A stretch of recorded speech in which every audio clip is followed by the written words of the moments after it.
Bonjour à tous, rendez-vous ce dimanche sur l'hippodrome de Deauville pour une nouvelle émission Quintet Flash. Et c'est un Quintet Plus dans le prix des Chénettes, un handicap réservé à des chevaux âgés seulement de 3 ans qui vont évoluer sur la distance de 1900 mètres. Et c'est la PSF. Ils vont évoluer sur la piste en sable fibré de Deauville, tous ces concurrents-là.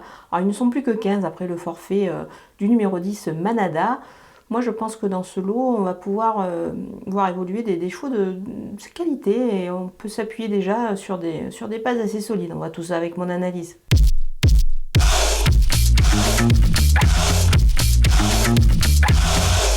On attaque avec mes bases et le numéro 8, I Am a Believer, il est à suivre sur cette distance et surtout dans cette catégorie-là. Le cheval, il fait partie vraiment des premières chances de la course, à mon avis.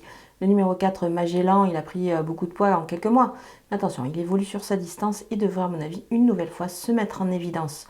Le numéro 12, Grecian Bonanza, est vraiment irréprochable. Il vient de bien courir dans un quintet plus similaire. Il fait preuve vraiment d'une constance, ce cheval-là. On peut s'appuyer sur lui, à mon avis, les yeux fermés, surtout qu'il est efficace sur ce genre de distance.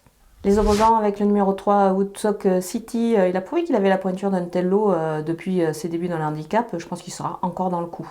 Le numéro 7, Cameron, il devrait se montrer à la hauteur pour sa première dans les handicaps, justement en 37 de valeur. Il n'aurait pas tapé loin, à mon avis, dans ce lot-là. Il est confirmé en plus sur la PSF. Le numéro 6, Yes Zara, il débute dans les handicaps, mais attention, un début à un poids de méfiance, à mon avis. Donc c'est pour cette raison que justement je vais la surveiller de près. Elle va évoluer sur une distance plus courte cette fois, mais quand même attention à elle. Le numéro 13, Bollywood, il a pris 6 kilos lors de ces 2 victoires dans les handicaps. Maintenant, je pense qu'il devrait profiter de sa forme pour pouvoir poursuivre sur sa lancée. Alors pour la victoire, ça s'annonce peut-être un petit peu compliqué, mais pour les places, il est évidemment à suivre. Mon coup de poker, c'est le numéro 11, Valentino Face. Le cheval effectue une petite rentrée. C'est vrai que ses débuts dans le handicap, c'était peut-être pas transcendant, mais attention, moi je pense que c'est plutôt pas mal. Il a perdu un petit peu de poids justement sur cette sortie. Et puis là, avec Christophe Soumillon en selle, ça paraît intéressant. Je pense qu'il peut aussi profiter de sa fraîcheur. Les outsiders avec le numéro 1, Aska, il a pris 3,5 kg sur sa victoire dans un quintet. Il a moins de marge au poids évidemment, mais voilà, moi je vois plus pour une place ici, donc surtout qu'il a déjà bien couru sur ce tracé, donc on va s'en méfier dans une combinaison élargie. Le numéro 2, Durango, c'est une petite rentrée, mais je pense qu'il peut bien courir sur sa fraîcheur. C'est pour cette raison que je m'en méfie, surtout sur cette distance. Le numéro 15, Oak Hill, il a un bon numéro de corde. Avec le 2, c'est plutôt pas mal, il devrait pouvoir s'en sortir.